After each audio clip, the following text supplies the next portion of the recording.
बालियंता सौम्यरंजन हत्याकांडर अभियुक्त माने एबे धरा होई गोटा गोटा जेल जाउछंती। एबे सेमानकु घारिछि दंडर भय।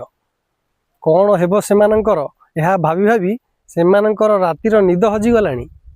जेतेबेले गोटे झियो कथारे पड़ी तुमर पुरुष पणिया जागी उठितिला। हिरोगिरी देखैबाकू जाई से पिलाटी को पशु भली पिटी पिटी मारुथिल। देखंतु टिके भिडियो।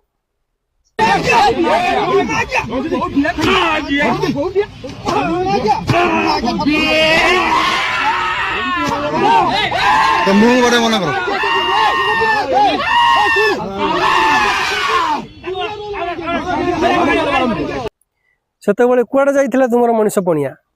आज जदि तुमको जेल हो जाए कि फांसी हो जाए सी झील कौन तुम पिठरे पड़ो ना सी झील तुम जेल जीव ना सी झील तुम मर।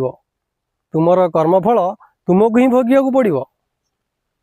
बालियंतार से नरपिशाच मान पदिए कथा कहूँ शुणु। अहंकार और क्रोधर वशवर्ती होई कौन सी निष्पत्ति निया जाएनी। जहा इच्छा ता कले ता किंतु चलनी। भल छड़ा मंद कले परिस्थिति छाड़नी। आपणा हस्ते जिह्वा छेदी किए बा अच्छी प्रतिवादी। कर्मफल अटल अटे कर्मर बसये जगत प्राणीए कर्मर आयत। कर्म करिण फल पाई प्राणीता अवश्य भुंजई। मरण काले निद्रा गले जमकी छाड़ीदेव भले।